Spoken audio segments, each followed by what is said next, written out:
दोस्तों, रामलीला मैदान में वोट चोर गद्दी छोड़ महारैली के बाद जिसमें नेता प्रतिपक्ष राहुल गांधी, प्रियंका गांधी, मल्लिकार्जुन खड़गे, अशोक गहलोत समेत तमाम बड़े नेता शामिल थे। इस महारैली के बाद लग रहा था कि शीतकालीन सत्र में अब चर्चा की जाएगी और चर्चा खुलकर की जाएगी एसआईआर पर और जनता के वोट चोरी पर। लेकिन ये क्या होता है? संसद सत्र की शुरुआत होते ही एक नारा लेकर बीजेपी बैठ जाती है और वो कहती है कि महारैली में पीएम मोदी का अपमान किया गया।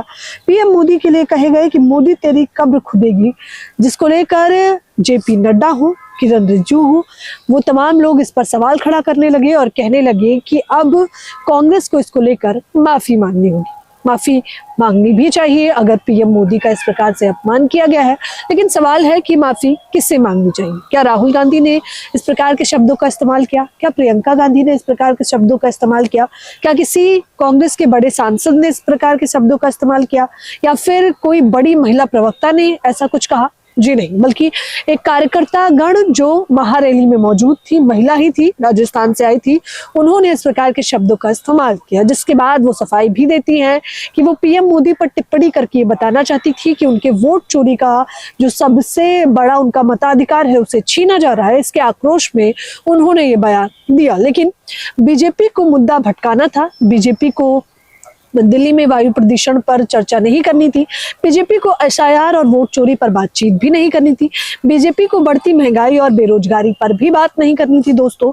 तो इसलिए उन्हें सबसे बड़ा और बढ़िया मुद्दा लगा पीएम मोदी पर अभद्र टिप्पणी का। अब जब अभद्र टिप्पणी की बात की ही जाए तो केवल विपक्ष को ही क्यों घेरा जाए? क्यों ना पीएम मोदी के ही कुछ बयानों को याद कर लिया जाए, जिसमें वो कभी सोनिया गांधी को कहते हैं कि क्या आपने दोस्तों 50 करोड़ की गर्लफ्रेंड देखी है? ये बयान किसी और का नहीं बल्कि प्रधानमंत्री मोदी का ही है। हालांकि सोशल मीडिया का जमाना है तो बयान भले ही कितने पुराने हो निकाल लिए जाते हैं। पीएम मोदी ने ही मंगलसूत्र कांग्रेस छीन लेगी ऐसे बयान दिए थे। कांग्रेस भैंस और मंगलसूत्र छीन लेती है और अगर लिस्ट गिनाने बैठेंगे तो वो लिस्ट बड़ी ही लंबी होगी।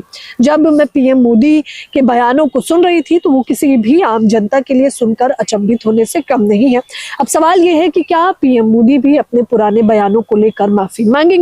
जब माफीनामे की बात की ही जा रही है तो बीजेपी के तमाम वो नेता जो महिलाओं पर अभद्र टिप्पणी करते हैं, जो संसद के अंदर मुसलमानों पर अभद्र टिप्पणी करते हैं और जो खुलेआम देश के गद्दारों को डैश करके गोली मारो सालों को जैसे नारे देते हैं, क्या उन पर भी कार्यवाही की जाएगी और वो भी इस प्रकार के बयानों को के लिए माफी मांगेंगे? और हाल फिलहाल में ही शीतकालीन सत्र में गृह मंत्री अमित शाह ने जिस शब्द का इस्तेमाल किया था साला, क्या गृह मंत्री अमित शाह ने उस शब्द के लिए माफी मांगी? तो आप कहेंगे नहीं। तो ये कोई नई या अनोखी बात नहीं है कि किस प्रकार से एक दूसरे पर सत्ता पक्ष और विपक्ष प्रहार करता है। लेकिन सवाल यह है कि माफीनामा तो तब मांगा जाता जब किसी कांग्रेस के बड़े नेता ने इस प्रकार का बयान दिया होता।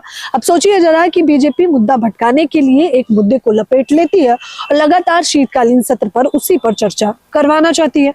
लेकिन ये जनता है और जनता बेहद समझदार है। जनता को सब समझ आ रहा है कि एसआईआर, वोट चोरी, बढ़ते प्रदूषण, बढ़ती महंगाई, बढ़ते बेरोजगारी पर चर्चा न करना बीजेपी को बहुत मुश्किल लगता है। इसलिए वो सोचते हैं कि क्यों ना कोई नया और अनोखा मुद्दा लाया जाए और जनता का ध्यान भटकाया जाए। लेकिन फिलहाल अब जब इस मुद्दे को भुनाया जा रहा है तो इस पर आप लोगों की क्या कुछ प्रतिक्रिया है? हमें अपनी राय जरूर। धन्यवाद।